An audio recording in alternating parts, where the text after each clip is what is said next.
government will follow, I think, a different foreign policy, but I can't see how that can change our relationship with India. I do know that there's been some rhetoric on asking Indian troops or Indian personnel in the Maldives to leave.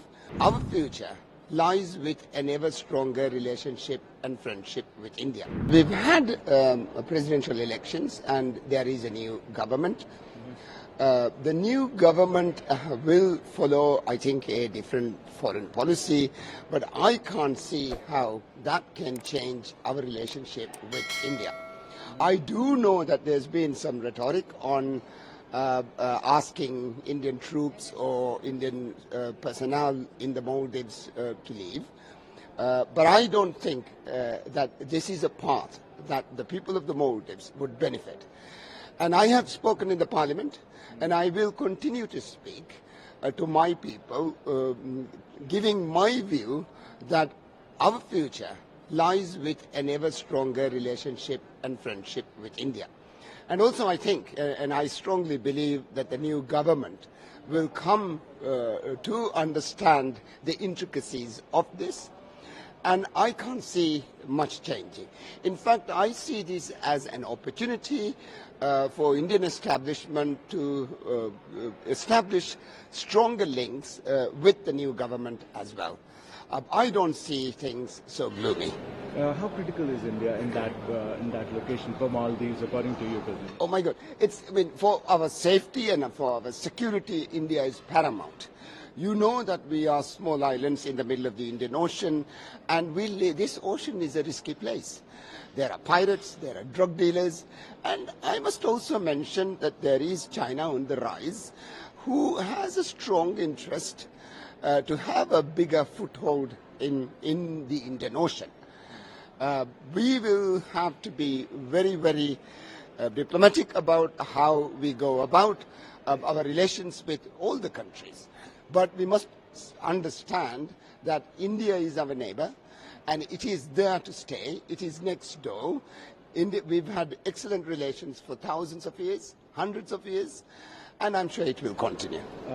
India also pitching for the voice of the Global South, because at this conversation we're also talking about the Global South. India is pitching for the voice of the Global South. How do you look at that? Well, India is, but first to kind of come to the Global South business, I find this term also disturbing.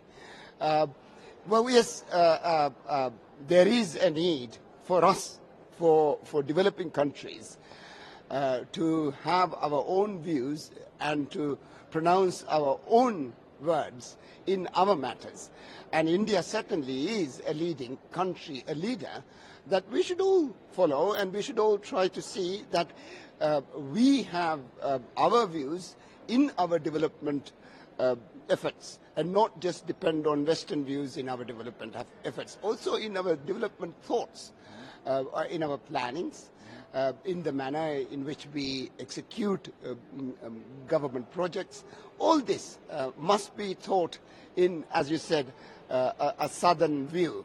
And India coming up with words and coming up with the southern countries together, I think that's a bright future.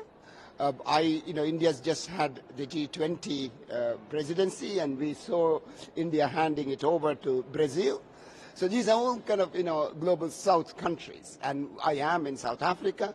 So this India, South Africa, Brazil axis, I think, is a beautiful story.